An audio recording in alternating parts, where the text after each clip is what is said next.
जी बिस्मिल्लाहिर्रहमानिर्रहीम। Hello everyone, अस्सलामु अलैकुम। मैं हूं आपका होस्ट डॉक्टर तनवीर अरशद चौधरी। आप देख रहे हैं programme health special on special TV. जैसा कि हमारे तमाम व्यूअर्स नाजरीन जानते हैं कि हमने हमेशा करंट इशू को टाइटल करने की कोशिश की है।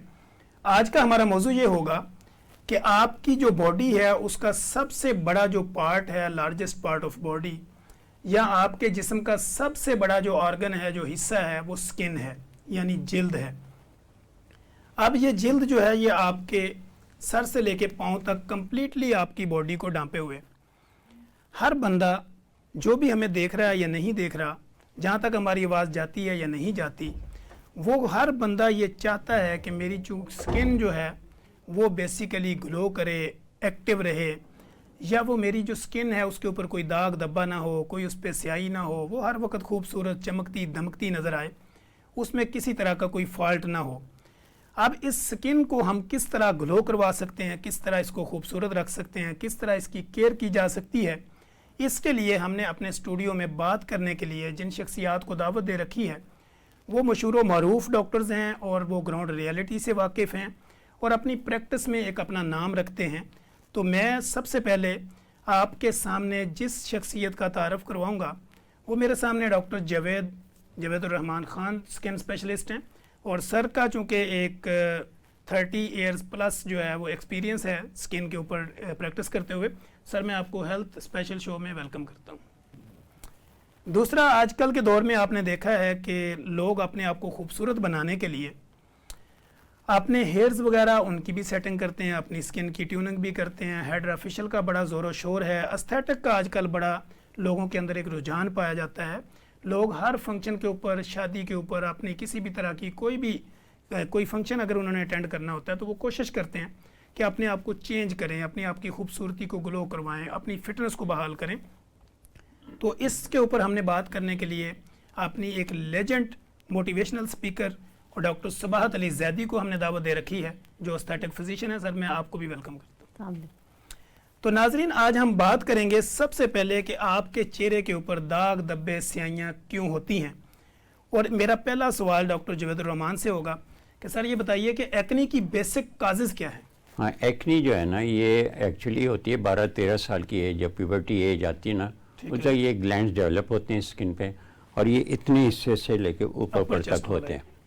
ठीक है।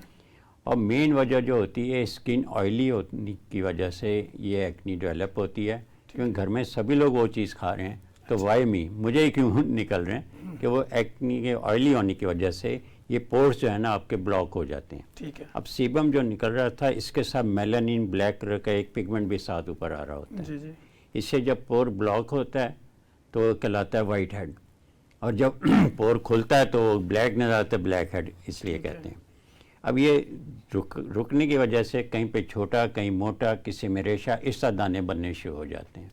ठीक हो गया। अब इसमें मेन चीज़ यही है कि चेहरे की सफाई, कि ये आप साबुन से जब भी ऑयली फेस हो फ़ौरन धोएं, ताकि ऑयली ना रहने दें, तो ये एक्नी काफ़ी हद तक वैसे कंट्रोल हो जाएगी।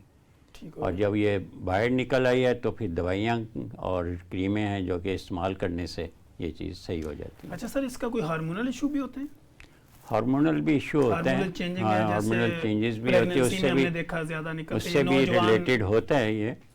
लेकिन ज़्यादातर जो 80% वो ये दूसरी वजह होती है, हार्मोनल इतनी नहीं। जी नाज़रीन, अब हम डॉक्टर साहब से ये पूछेंगे कि कई लोग तो ऐसे हमारे क्लिनिकल ट्रायल में भी लोग रिपोर्ट होते हैं, क्योंकि एज ए क्लिनिशियन प्रैक्टिशनर मैं खुद भी ऐसे बेशुमार लोगों को डेली बेसिस पे फेस करता हूँ। तो डॉक्टर सबाहत अली जैदी से मैं ये पूछूंगा कि जब एक्नी हो गई, एक्नी के बाद सर ने ट्रीटमेंट दे दिया, उसके बाद जो उसका दाग रह गया, धब्बा रह गया, स्याही रह गई, तो एस्थेटिक फिजिशियन का क्या रोल होता है कि वो उसको किस तरह ख़त्म करते हैं? जी, आपका बहुत अच्छा सवाल है। बात यह है कि पहले एक्नी, जब एक्टिव एक्नी होती है तब तो हम यही कहते हैं कि पहले इसको ठीक हो जाने दें। जब एक्टिव एक्नी ठीक हो जाती है और उसके निशान रह जाते हैं तो इसके बहुत सारे ट्रीटमेंट्स अवेलेबल हैं। अगर बिल्कुल, लेकिन ये डिपेंड करता है कितने निशान हैं। जिनके बिल्कुल कम निशान रह जाते हैं उनका ये होता है कि हम उनको केमिकल पील्स भी कर सकते हैं। फिर दूसरा ट्रीटमेंट इसका जो बहुत अच्छा है वो है PRP हम करते हैं फेस की, जहाँ पर निशान होते हैं वहाँ पर। तो और इसके अलावा लेज़र में भी इसका ट्रीटमेंट है, फ्रैक्शनल लेज़र। इन तीनों ऑप्शंस में से हम कोई भी यूज़ कर सकते हैं और बहुत इफ़ेक्टिव है।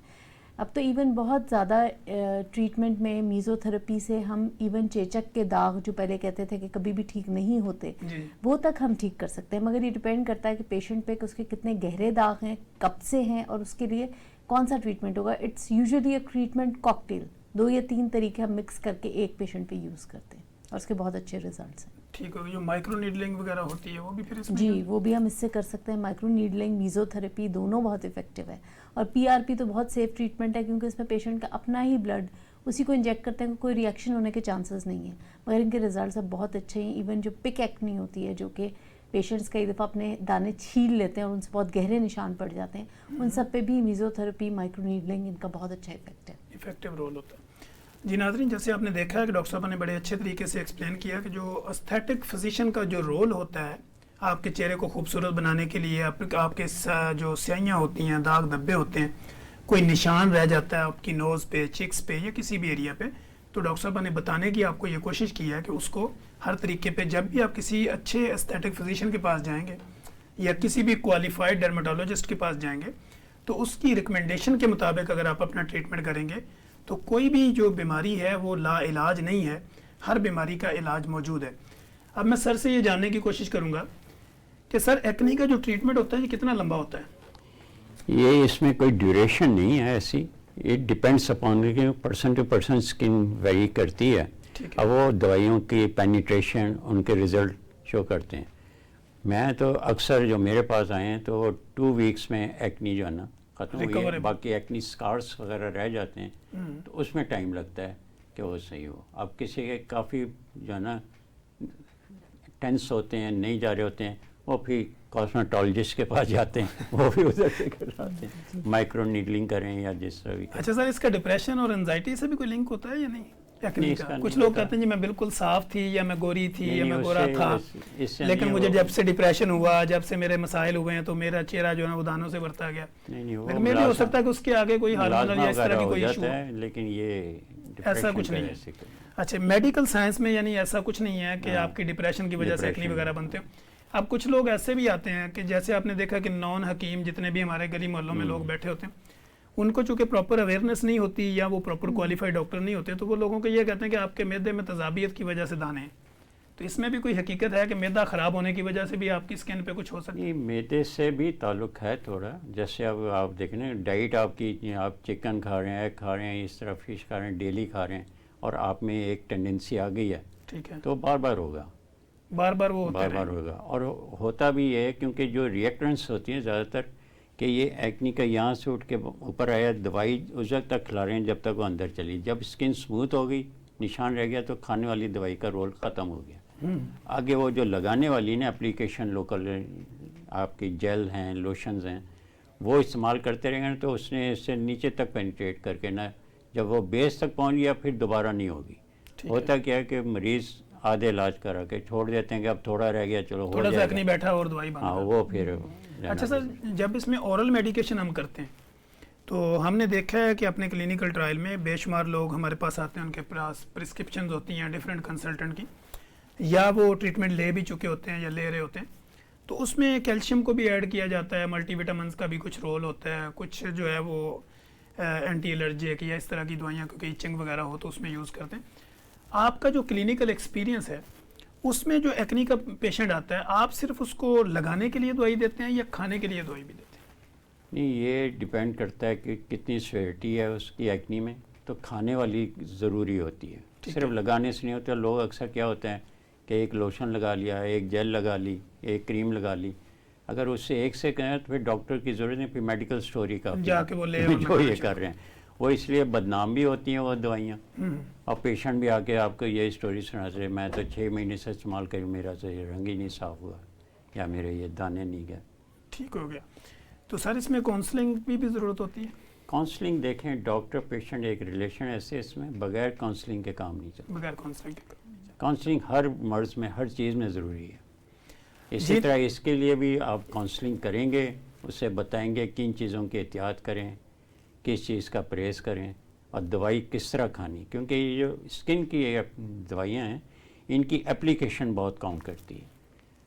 अब मरीज़ को डॉक्टर साहब समझा रहे हैं कि ये आपने हल्का से टच करना है, और वो फुल भर के लगा वो अपने आम क्रीमों के लगा रहे हैं। फिर आपको कहा कि जी ये जेल है, ये आप मगरिब के बाद लगाएं, जी जी, घंटा 2 घंटे के बाद आप इसे साफ़ कर लें। कई होता है सारी रात कि वो लगी सारी रात लगाए रखा, वो जब रगड़ लगती है सोते में, उससे सुबह उठें तो ये में भी हो सकता है कि जो पिल्लू इस्तेमाल कर रहे हैं, जो हाँ। चादर ले रहे हैं, वहाँ पे जर्म्स होंगे, बिल्कुल। बैक्टीरिया होंगे, वो साथ तो अटैच हो जाएंगे। वो भी इन चीज़ों का। जी नाजरीन, आपने देखा कि जैसे मैं सर के साथ गुफ्तगू कर रहा हूँ ना, क्योंकि सर बेसिकली हमारे सीनियर भी हैं और हमारे साथ काम भी किया, हम सर को बाय नेचर भी जानते हैं और हमने इनका प्रैक्टिकल भी देखा है।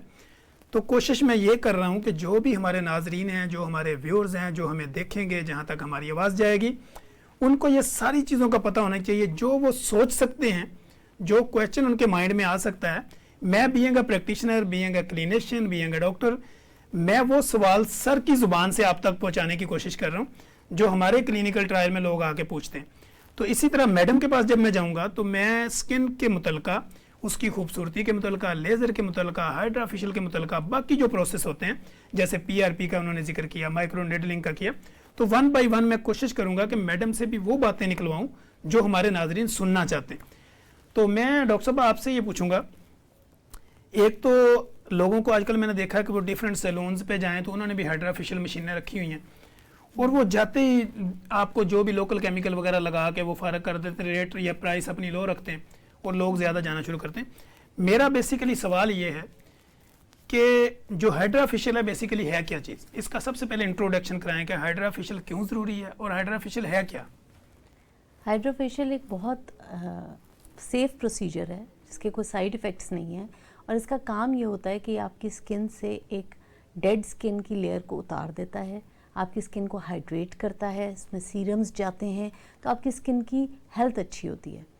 तो हाइड्रा फेशियल हर बंदा, कोई भी एडल्ट जो 18 ईयर्स से ज़्यादा हो, वो मर्द हो या औरत हो, हर एक को करवाना चाहिए। एक सेफ प्रोसीजर है, 28 डेज़ के बाद आप इसको रिपीट करा सकते हैं। इसका कोई डाउन टाइम नहीं है कि जैसे मुंह पे कोई रैशेस हो जाएं बाद में, कुछ भी नहीं है। आप फ़ौरन हाइड्रा फेशियल करा के अगले दिन आप अपने काम पे जा सकते हैं, यूनिवर्सिटी जा सकते हैं, इस लिहाज से सेफ़ है। हाइड्रा फेशियल एक एस्थेटिशियन से करवाना चाहिए या सैलून से करवाना चाहिए? तो मुझे ये लगता है कि हाइड्रा फेशियल एक ऐसा प्रोसीजर है जो आपको एक एस्थेटिक क्लिनिक, किसी डर्माटोलॉजिस्ट या एस्थेटिक फिजिशियन से करवाना चाहिए। रीज़न ये है कि इसका मकसद ये है कि इसमें कोई हार्मफुल केमिकल ना हो। ब्लीच आप यूज़ मत करें, जो सस्ते किस्म के केमिकल्स हैं वो इसमें यूज़ मत करें। फिर इसके अलावा जब सैलून्स पे जाते हैं वो ब्लीच कर देते हैं, क्योंकि लोग कहते हैं जब सैलून से हाइड्रा फेशियल कराते हैं तो एकदम से ग्लो आता है, एकदम से चमक आती है। ये इसका मकसद ही नहीं है, इसका मकसद है आपकी स्किन को हेल्दी रखना। तो आप जब एस्थेटिक, जैसे हमारा एस्थेटिक क्लिनिक है, तो उसमें हम ये ज़रूर केयर करते हैं कि जब भी एक पेशेंट करवा के जाए, हम सारी मशीन के जितने भी हेड्स होते हैं उसको स्टरलाइज करते हैं। इसकी जो मेन जो हाइड्रेटिंग हेड होती है उसके ऊपर एक टिप होती है जो हम हर पेशेंट पे चेंज करते हैं। अब मुझे नहीं पता कि जो लोग बहुत सस्ता हाइड्रा फेशियल कर रहे हैं, सैलून्स में करते हैं, वो इतनी केयर करते हैं या नहीं, लेकिन वी बीइंग डॉक्टर्स हमें ये पता है कि अगर एक पेशेंट आपके पास आया और उसको एक्नी हुआ है या उसको कोई ऐसी डिजीज़ है, ऐसी प्रॉब्लम है, नॉट एक्चुअली डिजीज़, आप उससे दूसरे पे करेंगे तो वो दूसरे पेशेंट पे ट्रांसफ़र हो जाएगी। तो हम लोग बहुत केयरफुल होते हैं, इसलिए मैं हमेशा सजेस्ट करती हूँ कि आप जब भी करवाएं हाइड्रा फेशियल, एक अच्छे एस्थेटिक क्लिनिक से करवाएं। जब आप कपड़ों पे इतना खर्च करते हैं, खाने पीने पे इतना खर्च करते हैं, तो स्किन पे ही जाकर, जो सबसे इम्पॉर्टेंट है, इनसे बहुत ज़्यादा इम्पॉर्टेंट है, तो इस पर ही जाके आप क्यों बचत का सोचते हैं। तो मुझे ये लगता है कि आपको ज़रूर किसी भी एस्थेटिक फिजिशियन या सैलून पे जाए, आप उनसे पूछें आपने इस मशीन स्टरलाइज की है क्या, इसका टिप आपने चेंज किया है, आपने इसकी क्या प्रीरिक्विजिट्स फॉलो किए हैं, प्रिकॉशंस फॉलो किए हैं, पेशेंट टू पेशेंट आप किस तरह इसको लेके चल रहे हैं, ये बात बहुत ज़्यादा इंपॉर्टेंट है। सो आई वुड ऑलवेज सजेस्ट कि आप एस्थेटिक फिजिशियंस के अलावा बिल्कुल मत करवाएं। जी ठीक हो। जैसे कि नाजरीन डॉक्टर साहब ने बड़े ही अच्छे तरीके से एक्सप्लेन किया। आपने देखा होगा कि किसी भी आप सैलून पे चले जाएं, किसी हमाम पे चले जाएं, किसी ऐसी छोटी दुकान पे चले जाएं जहाँ पे आपकी शेव होती है, आपकी कटिंग होती है, तो वहाँ पे कुछ ऐसे औजार इस्तेमाल हो जाते हैं जो स्टरलाइज नहीं होते। तो उसके नुकसान क्या होते हैं कि आप हेपेटाइटिस में कन्वर्ट हो जाते हैं या आपको वायरल डिजीज़ लग जाती है। तो जब भी आप किसी जगह पे जाएं, जैसे डॉक्टर साहब ने कहा कि हम टिप चेंज करते हैं, हमारे जो बाकी चीज़ें होती हैं स्टरलाइज होती हैं, और सारी चीज़ें जो है वो हम स्टैंडर्डाइज उसको करते हैं। तो आपने देखा होगा जहाँ पे थोड़ा सा लो स्टैंडर्ड होता है, जैसे आप किसी डेंटिस्ट के पास जाएं, तो अगर उसके औजार साफ़ नहीं है, वहाँ से भी आप बीमारी लेके आएंगे। इसी तरह किसी सैलून पे जाएंगे, वो बार बार वही औजार यूज़ करेंगे जो आपकी स्किन पे लगते हैं, तो वहाँ से भी आप अपने आप को मज़ीद बीमार करके आएंगे। वक्ती तौर पे तो आपको फ़ायदा होगा, पैसों को भी कुछ बचत हो जाएगी, लेकिन जब आप किसी स्पेशलिस्ट से मशवरा किए बगैर कोई भी काम करते हैं, जैसे हमने अब हमारे हर वीलॉग में हमने कहा कि सेल्फ मेडिकेशन हमेशा नुकसानदेह होती है, क्योंकि उसकी ना तो आपको डोज का पता होता है, ना आपको उसकी मकदार का पता होता है, ना आपको उसके ग्रुप का पता होता है, ना ही आपको ये पता होता है कि मेरे जिस्म में जाके ये करेगी क्या। यहाँ पे हम लेते हैं एक ब्रेक, और ब्रेक के बाद सर के पास जब मैं जाऊँगा तो मैं ये बात करूँगा कि आपकी जो वो अंडर ब्रेस्ट, अंडर लेग, यहाँ पे जो आपको आजकल हमारे क्लिनिकल ट्रायल में फंगल इन्फेक्शन के पेशेंट आ रहे हैं, इसकी रीज़न क्या होती है और इसको ट्रीट कैसे किया जा सकता है, यहाँ पे लेते हैं। जी नाजरीन, जैसा कि आपने देखा, ब्रेक से जाने से पहले हम सर से ये पूछना चाह रहे थे कि बड़ी ही ज़बरदस्त किस्म की डिस्कशन हो रही थी, लेकिन चूंकि आपको पता जब भी हम किसी बड़े चैनल पे होते हैं तो टाइम लिमिटेशंस होती हैं जिसको लेके हमें चलना पड़ता है। तो अब हम दूसरे सेशन में सर से ये पूछ रहे हैं कि अंडर लेग हमने देखा बेशुमार ऐसी मेल फीमेल हमारे क्लिनिकल ट्रायल में आती हैं, वो कहती हैं सर मैंने आपको एक पिक्चर दिखानी, तो हम कहते दिखाएं, तो उन्होंने पिक्चर खींची होती है, उनका नीचे वाला हिस्सा सारा ब्लैक हुआ होता है या वहाँ पे ईचिंग हो रही होती है, ड्राइनेस होती है। इसी तरह जो है वो हमने देखा कि अंडर आर्म भी उनके ऐसे ही होता है, अंडर ब्रेस्ट देखें तो वहाँ पे भी इस तरह का स्किन ब्लैक होती है, वहाँ पे रैश बने होते हैं, या वहाँ पे रिंग नुमा आपको एलर्जी की कोई इसमें नज़र आती है जिसको हम फंगल इन्फेक्शन कहते हैं। तो सर चूँकि हमारे पास एक्सपर्ट हैं, सर का बहुत एक्सपीरियंस है और डेली बेसिस पे पेशेंट के साथ इनका अटैचमेंट रहती है, तो सर मैं ये जानने की कोशिश करूँगा अंडर लेग जो है वो आपका ब्लैकिश होना, वहाँ पे फंगल इन्फेक्शन का होना, इचिंग होना, इसकी रीज़न क्या होती है? ये वजह जो ज़्यादातर है ना, ये हमारा जो फास्ट फूड आ गया और तेज़ मिर्च मसाले, ये चीज़ें खाने से ना खून गाढ़ा होना शुरू हो जाता है। जी ठीक है। जब खून गाढ़ा होता है तो आपकी स्किन भी डल होना शुरू कर देती है और ये मुलाजमिक सी होती चली जा रही होती है। अब ये जो फंगस है, जो जरासीम, ये कई तरह की है। जी जी ठीक है। अब वो देख कर पता चलता है कि जैसा आपने जिक्र किया कि राउंड है, वो राउंड वर्म्स जो है ना रिंग वर्म्स कहलाते हैं, उसकी वजह से होता है कि छोटा सा स्पॉट गोल सा पड़ेगा और फैल जाएगा, फिर फैलता जाएगा। और ये रात को एक्टिव होता है, इससे रातें तक जगाई है इसने लोगों को। ऐसे ही है कि हाथ लगने की देर नहीं कि फिर दिल करता है खुर डालो, ऐसी खारिश होती है इसमें, काफ़ी सीवियर किस्म की। तो उसमें कोर्स है बाकायदा पूरा एंटी फंगल का, जी जी सर। वो आप कराते हैं, साथ परहेज़ करवाते हैं तो ये चीज़ ख़त्म हो जाती है। मेरे पास अक्सर आते हैं 10 महीने, किसी को 1.5 साल है। एक औरत, मैं जिस सब पत्तों की जाता हूँ हर जुमेरात, तो वहाँ एक औरत है, उससे 9.5 साल हो गए थे और सर से लेकर पाँव तक ब्लैक हो गई थी स्किन, इस फंगस से, रिंग वर्म्स से उसे। ठीक है। तो वो रिंग वर्म्स का जब मैंने इलाज किया उसका, तो सही हो गई विदिन 3 वीक्स लगे, लेकिन वो सही होगी बिल्कुल। ठीक है। तो ये है कि ये एक्जिमा है, मुख्तलिफ नामों से हैं ये चीज़ें, ये ब्रॉड टर्म्स हैं, इसके अंदर वैराइटीज़ हैं, कई वैराइटीज़ होती है। हाँ, अब जैसा कि फ्लेक्शन है कि बगलों में हो रही है, जैसा आपने ब्रेस्ट का इधर हो रही है, नीचे हो रही है। बाज़ होता है कि जी एक साइड पे ज़्यादा, एक साइड पे नहीं। जब आप कहते हैं कि डॉक्टर साहब तो कह रहे हैं खून की वजह, तो खून तो मेरे सारे जिस्म में बाकी सब नहीं हो रहा। बाज़ पेशेंट ये भी पूछता है कि भाई अगर वो वजह तो इधर क्यों है, तो एक टेंडेंसी डेवलप हो जाती है, तो हमेशा पहले उधर ही होगा। जैसा कि यूँ कि ना एक्नी सिर्फ माथे पे आ रही, किसी के सिर्फ नोज़ पे हो रही, किसी के पूरे चेहरे पे, किसी के एक साइड पे ज़्यादा, एक साइड पे कम, तो डिपेंड करता है कि कहाँ पे टेंडेंसी आई है, और वो फिर हमेशा उधर ही ज़्यादा होएगी। ठीक। आपने उस हिसाब से जाना, डॉक्टर की कहने के मुताबिक अगर अमल करेंगे ये चीज़ें सही हो जाती हैं। अच्छा सर, ये जो इचिंग होती है, मैंने अपने क्लिनिक पे भी देखा है कि बेशुमार पेशेंट जब रिपोर्ट होते हैं तो उनकी जब हम हिस्ट्री लेते हैं ना कि भाई आपको अंडर लेग कब से शुरू हुई, या अंडर आर्म, अंडर ब्रेस्ट, ये आपको क्या प्रॉब्लम और कब से शुरू हुआ, ये क्यों इचिंग, ये इस तरह, तो उसमें मैंने देखा कि एक तो लोग ट्रीटमेंट ले रहे होते हैं टेम्परेरी तौर पे। मैं ये पूछना चाह रहा हूँ क्या इसमें सफाई का रोल भी होता है? जैसे आपने बाल नहीं प्रॉपर उतारे हुए, आपने नीचे सफाई नहीं की, या आपने जो कपड़े आप यूज़ कर रहे हैं, या आप जो अंडर नीचे आप यूज़ कर रहे हैं अंडरवे वगैरह, तो वो प्रॉपर उसका साफ ना होना, या बहुत ज़्यादा टाइट होना, या टाइट कपड़ों का इस्तेमाल, क्या ये भी रोल अदा? बिल्कुल, ये भी रोल अदा करते हैं ये चीज़ें। तो देखें, सफाई निस्फ़ ईमान है। ठीक। वो क्यों कहा गया? इसी वजह से, और उसकी वजह से काफ़ी चीज़ें आपके ना, क्योंकि जल्द आपके प्रोटेक्टिव लेयर है वही ख़राब होएगी। अच्छा, ये एरिया ज़्यादा मेरा ख्याल ज़्यादा सेंसिटिव होने की वजह से भी यहाँ पे ज़्यादा डैमेजिंग होती है, स्किन ज़्यादा डैमेज होती है। और दूसरी ये होता है कि पेशेंट डिस्कस भी नहीं करता, बताता भी नहीं है। मेरे पास अक्सर आते हैं कि जी बच्चे को हुए थे और उसने बताया नहीं, और पता चला 6 माह से वो तंग था। जी नाज़रीन, जैसे आपने देखा कि ये बात बिल्कुल सर की ठीक है कि लोगों का एजुकेट ना होना, वेल अवेयर ना होना, ये भी मुआशरे में एक बड़ी प्रॉब्लम है। अब जब हमारे क्लिनिकल ट्रायल में, मैं अगर अपने क्लिनिकल ट्रायल की बात करूं, तो जब हमारे पास पेशेंट आता है तो हम उससे निकलवाते हैं। पेशेंट खुद कुछ नहीं बताता, हम जब देखते हैं उसके बॉडी का कोई पार्ट तो फिर हम खुद उससे पूछते हैं कि आपके जो प्राइवेट पार्ट्स हैं, यानी आपके अज़ाए तनासल के इर्द गिर्द, या आपका जो पेल्विक एरिया यानी शर्मगाह के इर्द गिर्द, या इसी तरह जो आपकी बगलें हैं, बाजू हैं, अंडर आर्म है, इसके नीचे भी क्या आपको इचिंग है या ब्लैकिश है या कोई राउंड बने हुए, तो तब जाके पेशेंट ऐसा ऐसा बताता, हाँ हाँ मैंने बताना था, मैं भूल गई थी या मैं भूल गया था। तो अब मैं डॉक्टर साहब से ये पूछने की कोशिश करूंगा, डॉक्टर साहब अगर इस तरह की ब्लैकिश हो जाती है नीचे, जो कि अमूमन है, लोग शर्म के मारे बताते नहीं हैं कि उनकी अंडर लेग हमने देखा मेल हो या फीमेल हो, बहुत ज़्यादा प्रॉब्लम है लोअर लेवल पे जाके। तो एक तो सफाई है कि उन्होंने अगर कोई अपने बाल रिमूव नहीं किए हुए या कोई ऐसा केमिकल लगा लिया है कि जिसका कोई म्यार और स्टैंडर्ड नहीं है बाल उतारने के लिए, या बाल उतारे नहीं काफ़ी देर तक, तो उसकी वजह से जो ब्लैकिश हो जाती है, क्या इसमें एस्थेटिक का कोई रोल होता है? जी, एक्चुअली पहले तो हम पेशेंट को ये देखते हैं एग्जामिन करके कि अगर उसको कोई और मसला है, जैसे गर्दन के गिर्द होता है एकेंथोसिस नाइग्रिकेंस होता है या कोई और मसला होता है, पहले तो हम उसके टेस्ट वगैरह करवाते हैं। डर्मेटोलॉजी में एक दफ़ा उसको भेजते हैं कि वो देख कर आए कोई मसला तो नहीं है। अगर फंगल इन्फेक्शन है तो हम डर्मेटोलॉजिस्ट को ही रेफ़र कर देते हैं।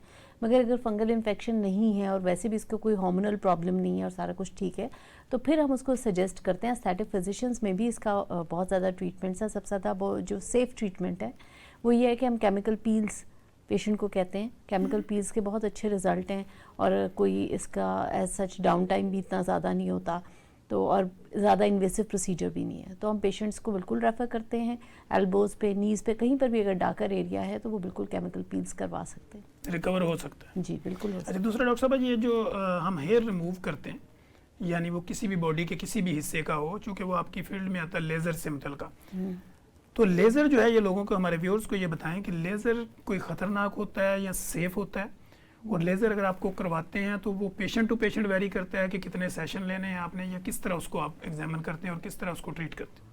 देखिए, लेज़र का पहली बात तो ये कि लेज़र एक बहुत अच्छा ट्रीटमेंट है, सेफ़ ट्रीटमेंट है, इसके कोई साइड इफ़ेक्ट्स नहीं है। इसका मिसाल मैं ऐसे दूंगी कि जैसे लेज़र बहुत ज़्यादा और सर्जरीज़ में यूज़ हो रहा है, इवन आई सर्जरीज़ बहुत सालों से लेज़र उसमें यूज़ हो रहा है, वो तो बहुत नाजुक एरिया है, तो इसलिए इसका कोई ऐसा साइड इफ़ेक्ट नहीं है। Hair removing through laser is a very effective procedure. अब इसमें ये होता है कि पेशेंट को हम देखते हैं, उसके हिसाब से हम बताते हैं आपको कितने सेशंस लगेंगे। जो रेकमेंडेड है हमारे यहाँ वो 10 to 12 सेशंस मिनिमम कहते हैं कि लगते ही हैं। कुछ पेशेंट्स हैं उनको बहुत अच्छा रिस्पॉन्स हो तो पहले भी हो सकता है।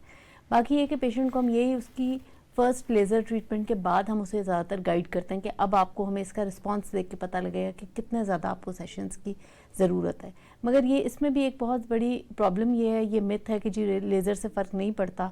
उसकी वजह ये है कि पेशेंट्स को ये होता है, उन्होंने 3-4 सेशन कराए, उनकी हेयर ग्रोथ कम हुई क्योंकि उन्हें लगता है कि ये तो अभी बहुत सारे कराने पड़ेंगे, तो वो फिर खुद आगे करवाते नहीं हैं और जाके लोगों को ये कहते हैं जी हमने तो करवाया, फ़र्क नहीं पड़ा। फ़ायदा नहीं हुआ। तो आपने एस्थेटिशियन से इन कांटेक्ट रहना होता है, वो आपको गाइड करते हैं। पहले शुरू में तो हम रेकमेंड करते हैं कि आप हर मंथ करवाएं या 3 वीक्स के बाद करवाएं। फिर जैसे जैसे आपकी हेयर ग्रोथ कम होती जाती है तो फिर वही सेशन स्पेस आउट होके महीने से 3 महीने पे भी चले जाते हैं। फिर आपको टचअप्स 6 महीने बाद भी करवाना पड़ता है और फाइनली ये सारे हेयर रिमूव भी हो जाते हैं, मुकम्मल तौर पे ख़त्म भी हो जाते हैं। बिल्कुल आप 100% तो नहीं कहेंगे। अगर मैं कहूँ कि 100% रिमूव हो जाते हैं तो ये बात गलत होगी। बिल्कुल हल्का सा, लेकिन टाइम पीरियड आगे बढ़ता जाता है। मसलन अगर पहले आप कोई 15 दिन के बाद, 20 दिन के बाद, महीने बाद ले रहे हैं, तो जैसे जैसे कम होते जाएंगे तो टाइम पीरियड बढ़ता जाएगा। बिल्कुल, पहले शुरू में तो हम कहते हैं महीने में करवाएं, कई दफ़ा शुरू में 3 हफ्ते बाद भी करवाते हैं।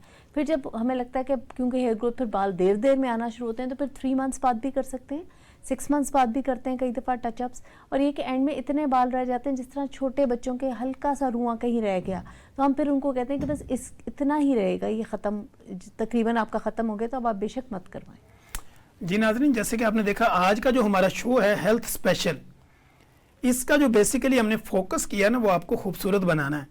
वो आपकी स्किन भी खूबसूरत हो, आपकी बॉडी भी खूबसूरत हो, आप चलने फिरते दिखते एक खूबसूरत मॉडल लगें। तो ये हमारा आज का मिशन है कि हम आपको वेल अवेयर करें, वेल एजुकेट करें और आपको ये बताएं कि अगर आपको कोई ऐसा इशू होता है जो स्किन से रेलिवेंट हो तो आपने किस स्पेशलिटी में जाके अपना चेकअप करवाना है। ना कि हर डॉक्टर इसको ट्रीट नहीं कर सकता, तो इसकी एक स्पेशलिटी होती है। तो वहाँ पे जाके आपने दिखाना है कि कौन सा स्पेशलिस्ट है, कौन सा आपके नियरेस्ट है, कौन सा आपका रिलायबल है। हमने हमेशा अपने प्रोग्राम में लोगों को ये गाइड करने की कोशिश की है और आज भी कर रहे हैं कि अगर आपने अपने आप को खूबसूरत बनाना है, स्किन से रेलिवेंट कोई भी मसाइल हैं, तो उसका हल डर्मेटोलॉजिस्ट हैं और या एस्थेटिक फिजिशियन जो आपके प्रॉपर चेहरे को, आपकी बॉडी के हर हिस्से को लेके एक खूबसूरत बनाने के ऊपर फोकस रखते हैं। तो मैं सर से ये पूछूंगा कि सर आजकल हमने देखा है कि जब हम जनरल प्रैक्टिस में होते हैं तो लोग आते हैं, उन्होंने हेयर कलर लगाया होता है और साथ ही उनको एलर्जी हो जाती है। इसकी क्या रीज़न है और इसको ट्रीट कैसे करते हैं हम? असल में ये जो है ना डाई, हेयर डाई जो करते हैं उसमें एक केमिकल है जो कि हर डाई में पड़ा हुआ है। ठीक है। इसलिए वो जब भी एक अगर उससे हो गई एलर्जी तो हर डाई से होगी। ठीक है। ये कहते हैं ना ये महंगा वाला ले लें या सस्ता वाला लें, नहीं, उससे कोई फ़र्क नहीं पड़ता कि वो जो है ना आंसर उसमें पड़ा हुआ है। ठीक है। अब उसका तरीका ये है कि हम उसे फिर दवाइयाँ दे के वो एलर्जी तो सही कर देते हैं, उन्हें फिर गाइड करते हैं कि 2 गोलियाँ लिख देते हैं जी जी। कि ये आपने डाई करने से आधा घंटा पहले इस्तेमाल करनी है, ठीक है, ताकि वो उसको ताकि एलर्जी वो आधे घंटे तक वो खून में शामिल हो जाती है। जब वो डाई करें तो 90% को अगर काफ़ी रिलीफ मिलता है, 10% ऐसे हैं जिनमें थोड़ा बहुत असर रह जाता है, लेकिन यह है कि वो स्वेटी नहीं होती है, वो चीज़ नहीं होती, वरना कईयों के यहाँ तक पूरा चेहरे सूजे हुए लेकर आए हैं। अच्छा सर, दूसरा ये सवाल मेरे जहन में अभी आया कि हेयर फॉलिकल्स जो होते हैं, अक्सर लोगों को शेव के बाद हमने देखा है या कोई उन्होंने बाल निकाला है या कोई कान से कोई बाल खींचा है तो वहाँ पे वो जख्म बन जाता है। फिर लोग जब हमारे पास आते हैं वो कहते हैं जी ये कोई फिंसी निकली है। जब हम देखते हैं कि भाई ये फिंसी तो नहीं, तो हेयर फॉलिकल्स है, आपने कोई निकाला है, तो इसकी सर इसे क्या? फ्रंकुलाइटिस कहते हैं। ठीक है। ठीक है, तो ये जो है ना अक्सर शेव करते हैं ना, अक्सर कट पड़ जाते हैं, ये होता है, तो बंदा यही सोचता है कि मैं तो बड़े आराम से नया ब्लेड है, पता नहीं ये कैसे हो गया। एक्चुअली हेयर फॉलिकल के वजह से वो होता है, तो दवाइयों से सही हो जाते हैं, वो इतना नहीं तंग करती। अच्छा सर, ये आप ये समझते हैं जैसे कि पहले हम ये सुनते थे लोगों से, जो हमारे बुजुर्ग थे आज से 30-40 साल पहले चले जाएं, तो वो कहते थे कि अपनी जिल्द को अगर आपने खूबसूरत रखना है तो नहाने के बाद ऑयलिंग वगैरह करो ताकि थोड़ा सा खुश्की ना हो। तो क्या इसका भी इचिंग और एलर्जी में कोई रोल होता है?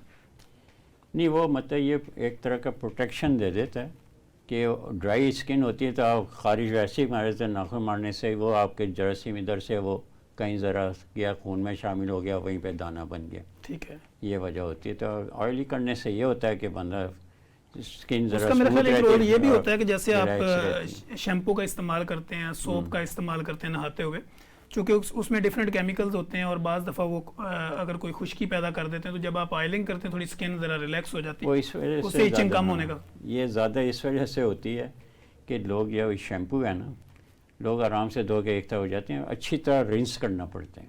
आप अच्छी तरह सर को रिंस करें ताकि शैम्पू का ज़रा सा भी पीछे ना रहे, वो आपके पोर ब्लॉक करके वो फिर आपके फिर सारा फंगस। ठीक है, आप ये कहते हैं कि यानी जब भी शैम्पू लगाएं अच्छी तरह अच्छी तरह रिंस करें। उसका सर कोई टाइम लिमिटेशन भी होती है? जैसे कुछ का हमने देखा है कि जब कोई फंगल या कोई डैंड्रफ वगैरह होता है तो उसमें हमने देखा है डर्मेटोलॉजिस्ट लिखते हैं कि इसको 2-3 मिनट 4 मिनट आपने अच्छी तरह लगा कर। वो जो शैम्पू इस्तेमाल करने के लिए जो ख़ास तौर पे डैंड्रफ के लिए, जी जी सर, तो वो 3 से 5 मिनट तक लगा रहें। ठीक है। लोग 1-8 मिनट बाद धो देंगे तो वो शैम्पू भी बदनाम वेस्ट हो गया, पैसे भी ज़ाया हो आराम गया, भी नहीं हुआ और टाइम पैसे भी। भी ज़ाया हुए। ठीक तो है। वो 3 से 5 मिनट के बाद फिर सर धोए 5 मिनट। कई होते हैं कि उन्हें कहा 5 मिनट, वो 10 मिनट लगा रहे हैं। अब जब ज़्यादा देर लगाएंगे तो और ड्राई कर देगा वो भी, क्योंकि दवाई है, दवाई तरीके से अगर इस्तेमाल होगी तो रिज़ल्ट भी मिलेंगे। जी नाज़रीन, जैसे आपने देखा है कि डॉक्टर जवेद रहमान ख़ान बहुत ही लेजेंड किस्म के बंदे हैं हमारे, चूँकि इनकी प्रैक्टिस बहुत अच्छी है और उनका जो आपको ट्रेन करने का जो स्टाइल है वो भी बड़ा ज़बरदस्त है। तो डॉक्टर सबाहत अली जैदी के पास जाने से पहले यहाँ पे हम एक ब्रेक लेंगे और ब्रेक के बाद जब मैं वापस आऊँगा तो डॉक्टर सबाहत अली जैदी से हम ये पूछेंगे कि लोग जो कलर वगैरह करते हैं या हेयर ड्राई वगैरह करते हैं या डिफरेंट किस्म के जो पोज बनाते हैं, तो इसमें इनका जो रोल होता है वो किस तरह का होता है, फिर कितना एक्सपेंसिव होता है। और उसके बाद डॉक्टर साहब के पास जब मैं दोबारा जाऊंगा तो फिर डॉक्टर साहब से मजीद हम लेज़र के ऊपर बात करेंगे, PRP पे बात करेंगे। तो यहाँ पे हम लेते हैं एक नाज़रीन, हम डॉक्टर सबाहत अली जैदी के पास जाएंगे। जैसे मैंने आपको पहले हेयर का मैंने जो जिक्र किया, बेसिकली वो कन्फ्यूजन ये है कि डिफरेंट जगह पे जो सैलून बने हुए हैं, जो पॉलर्स बने हुए हैं, तो वो डॉक्टर का जो काम है साथ उन्होंने एक आधी मशीन रखी होती है, तो वो लेज़र भी कर रहे होते हैं और हाइड्रोफेशियल टाइप भी कर रहे होते हैं। चूँकि जो हमारे पास डॉक्टर साहब हैं ये एक्सपर्ट हैं इसकी, तो मैंने इसलिए डॉक्टर साहब के पास ये सवाल छोड़ा कि इसके जो कलर्स वगैरह डिफरेंट लगाते हैं, क्या इसका कोई नुकसान भी होता है? और उसके बाद डॉक्टर साहब से मैं पूछूंगा कि लेज़र जो है वो बॉडी के हर हिस्से पे किया जा सकता है और कब कब किया जा सकता है।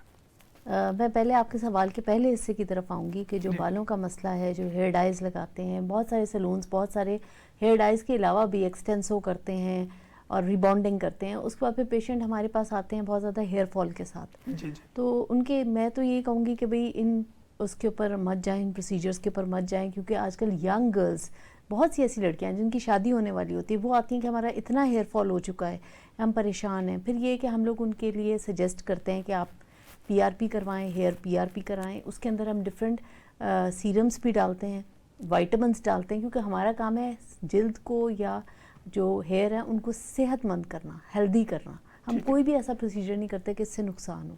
तो पीआरपी एक सेफ हेयर प्रोसीजर है और उसमें प्लस ये कि हम एडेड उसमें वाइटामिन्स और डालते हैं ताकि जब वो लगाएं तो उनकी हेयर ग्रोथ बेहतर हो। और इससे बहुत यंग गर्ल्स में भी और इवन मिडिल एज में भी, लड़कों में भी, लड़कियों में भी बहुत अच्छे रिजल्ट्स आते हैं। ठीक है। जो आपका दूसरा सवाल है कि लेज़र हेयर रिमूवल हम कहाँ कहाँ कर सकते हैं, हम फुल बॉडी पे कर सकते हैं, किसी भी बॉडी के किसी भी पार्ट पे कर सकते वो हैं। प्राइवेट पार्ट्स हों, सेंसिटिव पार्ट्स हों, किसी भी जगह जी जी बिल्कुल, हर जगह कर सकते हैं। और बहुत सारी तो हमारे पास इस तरह गर्ल्स आती हैं जैसे जिनकी शादी होने वाली है, वो अपनी शादी से 1 साल पहले से लेज़र शुरू करवा देती हैं। वो कहती हैं हम बिल्कुल इनसे जान ही छुड़ाना चाहते हैं बालों से, और उनके बहुत अच्छे रिजल्ट्स भी हैं। 10 सेशंस देते हैं जी। और हमारे इसमें बहुत सारी डील्स भी होती हैं कि आप फुल बॉडी लेज़र पे हम डिस्काउंट भी देते हैं जो करवाने के लिए आती हैं पेशेंट्स। और अब तो ये बहुत ज़्यादा ट्रेंड हो गया है, यंग कॉलेज गर्ल्स हमारे पास बहुत ज़्यादा आती हैं, डिफरेंट यूनिवर्सिटीज़ की, लम्स से हैं या डिफरेंट प्राइवेट यूनिवर्सिटीज़ से हैं। वो आती हैं, वो पूरे पैकेज लेकर जाती हैं कि हम 6 सेशंस। अच्छा डॉक्टर साहब, यहाँ पे एक एड ऑन मैं करता हूँ कि पीआरपी, जैसे डॉक्टर साहब ने नाज़रीन बताया आपको कि पीआरपी करते हैं। अब पीआरपी चूँकि बेसिकली होता क्या है कि ये पीआरपी जो होती है ये प्लेटलेट रिच प्लाज्मा है जी। तो इसके ऊपर डॉक्टर साहब जरा हमारे व्यूअर्स को बताइए कि पीआरपी आपको कब कब ज़रूरत पड़ती है। पीआरपी के बहुत ज़्यादा फ़ायदे हैं एस्थेटिक के अलावा भी। जैसे आपको पता है कि जॉइंट्स में पीआरपी आर्थराइटिस के लिए बहुत ज़्यादा फ़ायदेमंद है और डिफरेंट प्रोसीजर्स में होता है। हमारे एस्थेटिक में ये है कि पीआरपी हम हेयर पे तो करते ही हैं। अगर हेयर फॉल है पेशेंट को तो पहले हम चेक करते हैं डैंड्रफ तो नहीं है, कोई क्या रीज़न है उसका, एज भी चेक कराते हैं, विटामिन डी चेक कराते हैं। अगर हमें लगता है कि कोई ऐसा रीज़न नहीं है जिसको हम करेक्ट कर सकें, फिर हम उनको रेकमेंड करते हैं पीआरपी करवाएं। उसमें ये कि आपके अपना ही ब्लड हम लेते हैं, उसको हम सेंट्रीफ्यूग करते हैं, उसमें से रेड ब्लड सेल्स या ब्लड सेल्स अलग हो जाते हैं और सिर्फ जो उसका प्लाज्मा होता है जिसमें उसके सारे वाइटामिन्स, सारे मिनरल्स, एवरीथिंग उसके अंदर ग्रोथ फैक्टर्स होते हैं, वो हम बालों में इंजेक्ट करते हैं उनकी रूट्स में, और उसकी वजह से उनको न्यूट्रिशन मिलती है और वो ग्रो करते हैं। इसके अलावा पीआरपी का एस्थेटिक में रोल स्किन पे भी बहुत अच्छा है। ये ब्लैक सर्कल्स जो आपके होते हैं, डार्क सर्कल्स के लिए, स्किन टाइटनिंग के लिए, जो हमारी स्किन लूज हो जाती है उसको ठीक करने के लिए, फाइन लाइन के लिए, रिंकल्स के लिए, बहुत सारी ऐसी चीज़ों में इंस्टेंट ग्लो के लिए हम पीआरपी यूज़ करते हैं, फेस पे भी और हेयर पे भी। फेस पे भी और हेयर पे। जी नाजरीन, अभी हम डॉक्टर साहब जो हमारे पास doctor Javedur Rahman Khan skin specialist हमारे साथ मौजूद हैं। सर से हम प्रोग्राम के एंड पे ये पूछना चाहेंगे कि सर एक्नी से बचने के लिए और अपने आप को फिट रखने के लिए, स्किन को खूबसूरत बनाने के लिए आप पब्लिक के लिए क्या मैसेज देंगे? उसके लिए यही है कि सफाई, और ये मुंह को, चेहरे को, जहाँ जहाँ स्किन आपकी ऐसा ऑयली है तो उन्हें ख़ास तौर पे फ़ौरन उसे मुंह धोना चाहिए। और बाहर निकले हैं तो मास्क वगैरह लगाएं, और मास्क ज़्यादा देर ना लगाएं, हवा दें। बाज़ के वो मास्क ज़्यादा देर लगने से तो एक्नी उनकी शुरू होगी।